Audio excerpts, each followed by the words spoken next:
Lena Williams had grown used to loneliness, like an old sweater that was threadbare yet oddly comforting. It had been 10 years since her husband, Jacob, had vanished on a rainy spring night, leaving nothing behind but a worn jacket and a pair of his boots by the door. No notes, no calls, just the silence that stretched into days, months, and eventually years. At first, she believed in a terrible accident or a hidden tragedy. She combed the nearby woods, questioned neighbors, and submitted reports to every police station and news outlet in the area. But the trail went cold faster than she thought possible. Eventually, even her family and friends had urged her to accept the inevitable, though that acceptance had never come easily. Working as an archivist at the Lakeview Observatory was the closest Lena could come to reclaiming a sense of peace. The observatory was perched on a lonely cliff by the ocean, overlooking waves that seemed to crash and sink with the tides of her own melancholy. Her days were filled with cataloging documents, organizing research logs, and preserving the observatory's records, a quiet, stable life. Yet, every time she glanced up at the stars through her office window, a pang of longing stirred within her. Jacob had always loved the stars. Late one evening, as Lena was closing the observatory and preparing to head home, her hollow screen blinked to life unexpectedly. She almost ignored it, assuming it was just a system error. But the flashing notification was tagged as personal, something she hadn't received in years. Curious, she tapped the notification open, and her breath caught as she read the message that appeared. Lena, if you're reading this, it means I'm alive. The signature was a name she had almost forgotten how to say aloud: Jacob Williams. Lena's heart raced, pounding so hard she was afraid it might drown out her thoughts. She reread the message, hands shaking, questioning if this was some kind of cruel joke. But as she continued to read, each word seemed undeniably Jacob's, his familiar tone embedded in every line. I can't explain everything here, but I need you to listen. What happened to me is complicated. If you want answers, meet me at the Silver Spire on Ceres Station. I know it's a long journey, but if there's any part of you that still cares, come.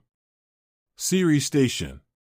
The name alone stirred up images from her astronomy lectures, a mining colony on the dwarf planet Ceres located in the asteroid belt between Mars and Jupiter. Lena had never set foot off Earth, never traveled farther than a few cities away, let alone off-planet. Yet, here she was, staring at a message that seemed to call her out to the edge of human-controlled space. And it was from the man she'd given up on finding. Heart hammering, Lena's fingers hovered over her phone as she called the only person she trusted with this news: Maya, her best friend since childhood. Maya answered groggily, her voice thick with sleep. Lena, it's midnight. What's wrong? Maya, it's Jacob. I just got a message. From him, Lena whispered, unable to keep the desperation out of her voice. What? Maya snapped, her voice fully awake now. Lena, that's impossible. He's been gone for 10 years. It's probably a hoax or some hacker messing with you. I know it sounds insane, Lena replied, her voice trembling. But it's him, Maya. I know it. I can feel it. There was a long pause on the other end, and finally, Maya's voice softened.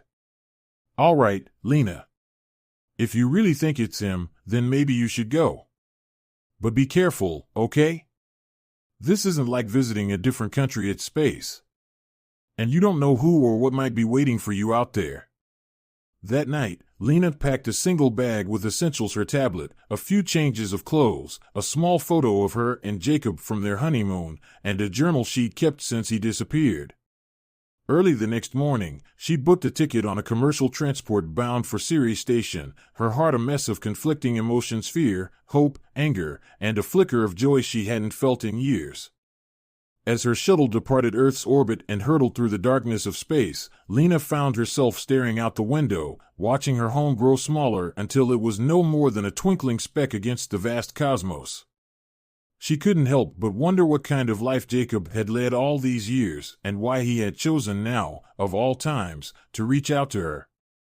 Hours blurred into days as the shuttle made its way toward the asteroid belt. She spent the long stretches of travel reading up on Ceres Station, discovering it was far from the scientific outpost she'd imagined. Instead, it was a harsh, bustling mining colony, populated by a mix of miners, traders, and mercenaries. The place was lawless, gritty, and home to some of the galaxy's most dangerous people. When the shuttle finally docked at Ceres Station, Lena was struck by the harshness of it all, the endless metal corridors, the blaring alarms, and the constant din of voices layered over the whir of machinery. She stepped out into the main corridor, clutching her bag tightly, her heart pounding with every step. The Silver Spire, she'd learned, was a notorious bar located in one of the lower levels of the station, frequented by mercenaries, bounty hunters, and the kinds of people one generally avoided. The thought of walking into such a place alone made her feel vulnerable, but Jacob's message had made it clear she'd find answers there. When she finally arrived, Lena hesitated outside the entrance, listening to the muffled voices and laughter from within. She steeled herself, stepped through the doors, and was immediately greeted by a room filled with dim lights, thick smoke, and the mixed scents of engine oil and strong liquor. Rough-looking figures populated the tables, some wearing combat gear, others sporting strange cybernetic enhancements that glowed in the dim light. And then, she saw him. In a shadowed corner of the bar, a man with a familiar silhouette sat alone, nursing a drink. His face was partially obscured by a hood, but Lena would have recognized him anywhere.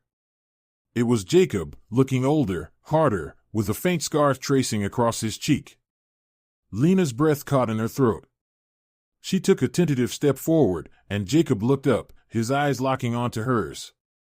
For a moment, they simply stared at each other, time collapsing as if the decade between them had never passed. But then, as he opened his mouth to speak, a flash of movement caught her eye. A group of armed men had entered the bar, their eyes scanning the crowd, and it became immediately clear they were looking for Jacob. He tensed, his hand moving instinctively to his side where Lena noticed he wore a blaster. "Lena," he said quickly, his voice low but urgent. "You shouldn't have come." Before she could respond, one of the armed men shouted, "There he is. Ghost!" In an instant, Jacob's expression shifted from reunion to survival. He grabbed her hand, pulling her close. "Run." The metallic corridors of Ceres Station blurred past Lena as Jacob pulled her along, weaving through the shadows with an agility and awareness she hardly recognized.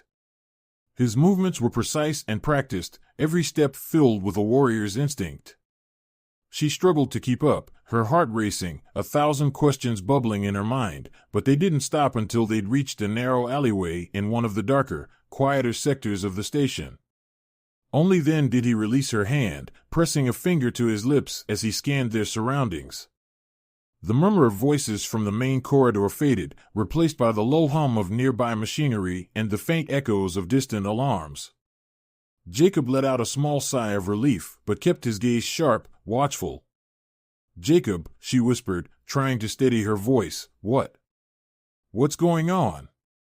Who were those men? And why did he call you Ghost?" He turned to her, his face partially illuminated by a flickering wall light, and Lena finally got a clear look at him. His once boyish face was now hardened, his jaw sharper, his eyes ringed with shadows. The faint scar on his cheek only added to the impression of a man who had seen things she couldn't even begin to imagine. He looked different, yet unmistakably the man she had loved, the man she had waited for. "Lena, I don't know where to start," he said, his voice low, strained. "I never wanted you to see me like this. The truth is, I'm not the man you remember. Not anymore." She took a step forward, clutching her hands together. "But you are Jacob, right? You're still my husband?" A flicker of pain crossed his eyes, and he looked away, as if gathering the courage to answer. "I was Jacob, once. But now, most people here call me Ghost. That's the only name that matters to them." The weight of his words settled on her like a heavy stone. This wasn't a simple reunion or the ending to a decade-long mystery. It was the beginning of a story she couldn't yet comprehend. She glanced around the alleyway, her mind trying to grasp the reality of her situation. She had traveled across the stars for answers, and now she was beginning to understand why he had warned her not to come. But why? Why did you leave? And why now? Her voice was thick with pain, frustration, and the anger that had built up over 10 long years. Jacob looked at her, his expression unreadable. I didn't leave willingly. 10 years ago, I was taken, drafted, whatever you want to call it. The Confederation, a covert faction within the government, identified people with certain skills and backgrounds, like mine, as ideal candidates for their program. They specialize in intelligence, warfare, and manipulation. Once I was in their grasp, they wiped my memory and trained me. Trained me to fight, to kill, to become one of them. A ghost, a weapon for hire, someone they could deploy anywhere in the galaxy without questions. Lena's stomach twisted as she listened, horror mingling with disbelief. Why didn't you contact me sooner? Did they really take all of it, our life, our memories? At first, yes. But fragments of my past started coming back, little by little.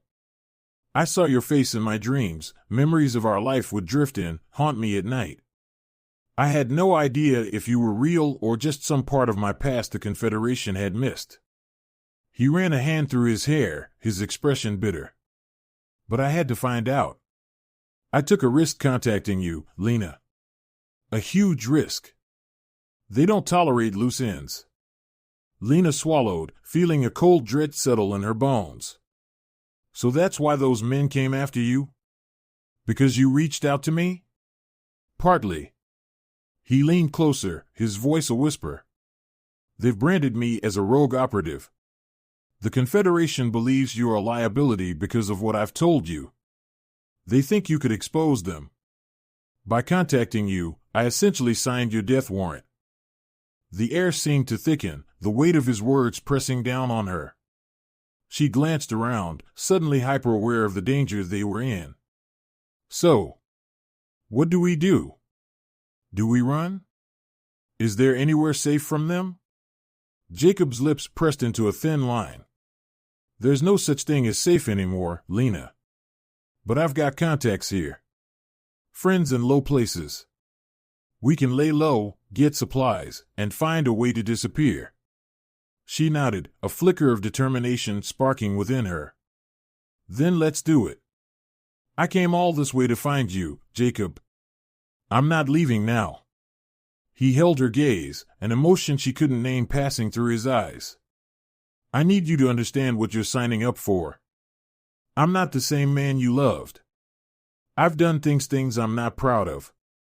Once we leave this place, there's no going back. I don't care, she replied, her voice trembling but resolute.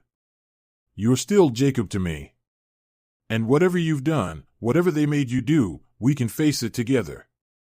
For a brief moment, his hard exterior cracked, and the man she remembered shone through. He gave a small nod. All right. Let's get moving. They navigated through the winding corridors of Ceres Station, slipping between shadows as they moved through the maze of hallways and alleys. The further they went, the more Lena began to notice the people around them, rough-looking figures with wary, sharp eyes, some with cybernetic limbs, others sporting strange tattoos that pulsed with neon colors. She felt completely out of place among these people, like a fish out of water, but Jacob moved through the crowd as if he belonged there.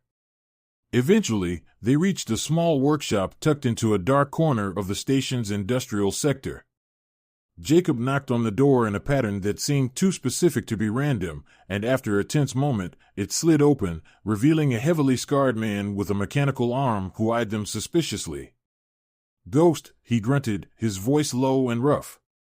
"Didn't think I'd see you back here so soon. Who's the girl?" Jacob didn't hesitate. "She's with me, Icarus. We need supplies, and I need a secure link off station." Icarus gave Lena a long, measuring look before nodding and stepping aside. "Fine. But you're going to owe me for this one, Ghost. Big time. Inside, the workshop was a chaotic mess of cables, hollow screens, and stacks of unidentifiable equipment. Icarus began assembling a small pack of supplies for them: a compact food ration kit, a comm device, and a set of cloaking chips designed to scramble tracking signals. As they waited, Lena watched Jacob's interactions with Icarus, noticing how he seemed to slip into this mercenary persona with ease. He was still Jacob, but his gaze was harder, his manner more reserved. It was as if he wore the name Ghost like a shield, protecting something deeper that he couldn't yet share with her. When Icarus finished, he handed them a small black device, no bigger than her palm. This will scramble your signal if the Confederation tries to track you. But it won't last forever. Keep moving, stay off-grid. Jacob nodded, giving the man a brief clasp on the shoulder. Thank you, Icarus. I won't forget this.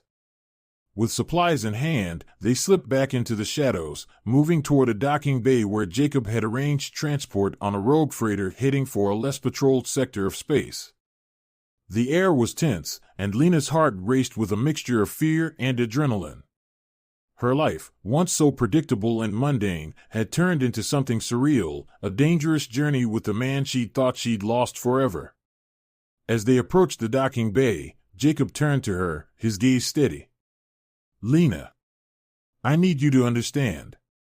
This life I lead. It's violent, brutal. You're choosing a path that most people would run from. She reached out, taking his hand in hers. I chose you, Jacob. And I'll choose you again, no matter what that means. He looked at her, his expression unreadable. Then, with a nod, he led her onto the freighter, into a world filled with shadows, secrets, and dangers she could hardly imagine. As the freighter took off, Ceres station dwindling behind them, Lena clung to the only thing that felt solid: their joined hands. Whatever lay ahead, they would face it together. The freighter hummed with the low rumble of its engines as it cut through space, leaving Ceres station and the Confederation agents behind. The small, dimly lit cargo hold where Lena and Jacob hid was cramped and cold, the metal walls vibrating as the ship soared through the asteroid belt. Jacob sat across from her, silent, his eyes trained on the door. He had been on edge since they boarded, every muscle tense, his gaze flicking to every sound as though expecting an ambush. Jacob, Lena began, breaking the heavy silence, you need to tell me everything. You said the Confederation took you, that they erased your memories. But why would they come after me just because we're talking? He sighed, running a hand over his face, the shadows under his eyes deepening. You were never supposed to know any of this, Lena. That's the thing. When the Confederation takes someone, they do everything possible to eliminate connections to their old lives. They don't want people like me remembering who we were, because the moment we remember, they lose control. He paused, his eyes filled with a mixture of regret and anger. When I contacted you, I broke their number one rule. The Confederation assumes that anyone who has been contacted is a threat, a loose end that needs to be handled. Lena tried to absorb this, a shiver running through her at the thought of a group so powerful they could erase a person's entire life. She hugged her knees, her voice barely a whisper. And you really can't come back to Earth? Jacob shook his head. Earth isn't safe for me anymore. The Confederation has eyes everywhere. And they don't just erase people's lives, they destroy them. If I returned, they'd track me down, capture me, and make me disappear all over again, likely for good this time. But why did they take you in the first place? She pressed. You were an astronomer, Jacob, not some soldier. That's what I thought, too. He looked down at his hands, clenched tightly. But to them, it didn't matter. They were looking for people with the right skills, certain psychological traits: intelligence, adaptability, resilience. People they could turn into assets. The Confederation operates in the shadows, handling jobs governments can't admit to. I've worked on extraction missions, espionage, assassinations. Lena's heart dropped. Assassinations? He nodded grimly, his voice low and haunted. I'm not proud of it, Lena. Every time I completed a mission, they stripped away a piece of my conscience. They made me believe it was for a greater good, that my targets were threats to peace, to stability. But after a while, I started questioning everything. Why they chose those targets, what the real agenda was. And then you started to come back to me, like a ghost haunting the edges of my mind. I began to remember us. It was like waking up from a nightmare. I couldn't keep doing what they wanted me to do. Lena could hardly breathe as she listened, her emotions a swirling storm of disbelief, horror, and a strange kind of sorrow for the man he had been forced to become. She reached out, covering his clenched hands with her own. Jacob, whatever they made you do, it wasn't you.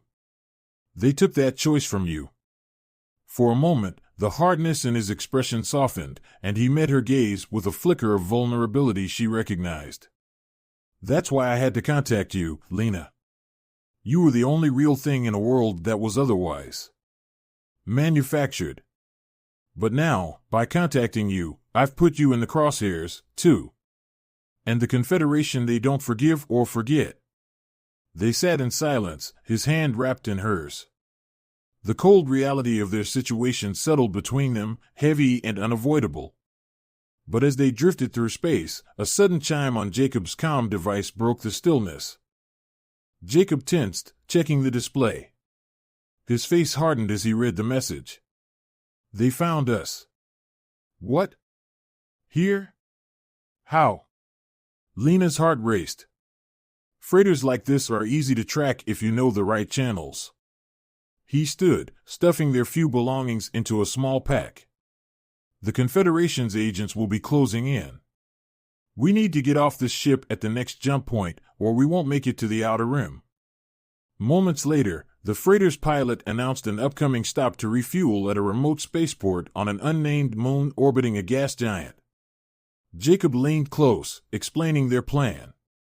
This moon is part of the outer rim, a place where even the Confederation's reach is limited. Once we're off the freighter, we'll need to blend in and find another way to keep moving. If we're lucky, we can lose their trail there. When the freighter docked, Jacob and Lena slipped off with the other passengers, blending into the sparse crowd. The spaceport was dimly lit, filled with travelers from all over the galaxy, many with faces shrouded by hoods or concealed by helmets. They hurried through the bustling terminal, reaching a docking bay where small personal crafts were refueling. Jacob approached a rough-looking pilot, a burly woman with a cybernetic arm and an eye patch, negotiating passage to a nearby habitable asteroid colony. After a tense exchange, he slipped her a few credits, and they boarded her cramped, rickety ship, settling in for another leg of their journey. As the ship took off, Lena glanced out the viewport, watching the spaceport and the strange moon recede behind them. Jacob, she began, turning to him, if we make it to the outer rim, what's our plan? We can't run forever. His face darkened. I have a contact there, someone who used to work for the Confederation but got out. If anyone knows how to make us disappear, it's him. Why would he help us? Because he hates the Confederation as much as I do, Jacob replied. He tried to expose them years ago, and they've been hunting him ever since. He's the one who helped me regain parts of my memory, told me how to start breaking free. He's probably the only person left who can keep us safe. The small ship sailed on through the emptiness, and the hours passed in tense silence. Lena couldn't help but watch Jacob, this man who had become a stranger and yet remained so achingly familiar. She could still see the traces of the Jacob she loved, but his demeanor, his movements all bore the mark of years spent in darkness. Finally, the ship docked at a hidden outpost on the edge of the outer rim, a place so isolated it barely appeared on official maps. The settlement was little more than a cluster of rundown buildings set in the rocky expanse of an airless asteroid. As they disembarked, Jacob led her toward a nondescript building on the outskirts of the settlement, a fortified structure with a small, rusted door. Jacob knocked in a specific rhythm, and after a long pause, the door creaked open to reveal a thin man with gray-streaked hair, his gaze sharp and untrusting. He stared at Jacob for a long moment before recognition dawned, and he stepped aside. Well, Ghost. I didn't think you'd have the guts to come back here. Jacob nodded curtly. Griff. I need your help. Griff looked past Jacob, his eyes narrowing as he sized up Lena. So, you brought a civilian into this mess. The Confederation's going to love that. This is my wife, Griff. Lena, Jacob said, his voice laced with defiance. And if you're still interested in taking down the Confederation, you'll help us. Griff considered this, then stepped aside, allowing them into the dimly lit interior of his bunker-like hideout. The room was cluttered with hollow screens, weapons, and old, dusty books, and every wall was lined with metal plating that pulsed faintly, a high-tech shielding system designed to block any attempts at remote surveillance. Once inside, Griff leaned against the table, folding his arms. You know, Ghost, helping you puts my head on the chopping block even more than it already is. Then why are you still here? Jacob countered, his voice cold. You hate the Confederation as much as I do. You wanted to bring them down once, help us do it now. Griff snorted, a glint of amusement in his eyes. Always knew you had guts, Ghost. All right, I'll help. But it's not going to be easy. We'll need to scramble your identities, forge new records, wipe any trace that you two even existed. And if you're serious about taking on the Confederation, I hope you're prepared to lose everything. Jacob glanced at Lena, a question in his gaze. She took his hand, squeezing it tightly. I'm ready, she said, her voice steady. Whatever it takes. With that, Griff nodded, a grim smile tugging at the corner of his mouth. Then let's get to work. As they delved into Griff's plan to vanish into the galaxy's hidden corners and perhaps, one day, expose the Confederation's secrets, Lena felt a strange sense of hope, fragile but real. They had lost everything, yet standing beside Jacob, she knew she was exactly where she was meant to be, ready to face whatever dark secrets lay ahead. Griff's bunker became their sanctuary and their prison as days turned into weeks. Under his watchful eye, Jacob and Lena learned the art of survival in a world where shadows hid predators and secrets were worth more than lives. Griff had a wealth of knowledge about the Confederation, and as he began crafting their new identities, he prepared them for what lay ahead.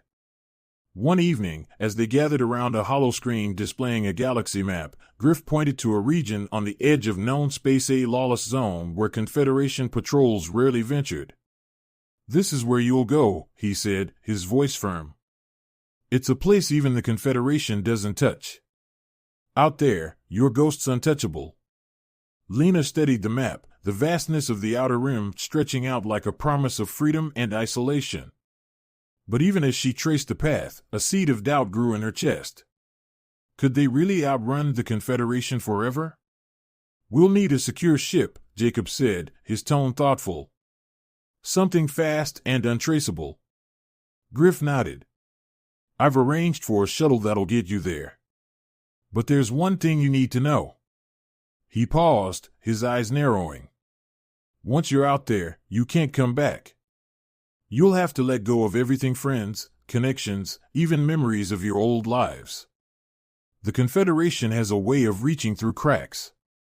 Lena swallowed hard, the weight of his words settling over her. The thought of leaving behind everything, of truly vanishing, was daunting. But as she looked at Jacob, she felt a steady resolve. We're ready. Griff handed them 2 small data chips, each containing new identities. You'll need to destroy your old comms, wipe any trace of your old profiles. These chips hold your new names, your new lives. He looked directly at Lena. You're no longer Lena Williams. You're Mara Talon, a navigator and tech specialist from the Jovian outposts. He turned to Jacob. And you're no longer Ghost, or Jacob Williams. From now on, you're Yarrick Kale, a former pilot for hire with a taste for wandering the outer rim. Lena turned the chip over in her hand, feeling the finality of it. Mara Talon, she murmured, trying to make the name feel like her own. It felt strange, foreign. But Jacob Yarrick now placed a hand on her shoulder. "It's just a name," he said gently. "What matters is that we're together." Griff escorted them to the docking bay one final time, where a small, sleek ship waited, its engines humming softly. It was compact but well-equipped, with hidden compartments for smuggling and enough power to outrun most patrol ships. It was the kind of ship that would fit right into the lawless zones of the galaxy. "This is it," Griff said, nodding toward the ship. "Stay low, keep to the plan.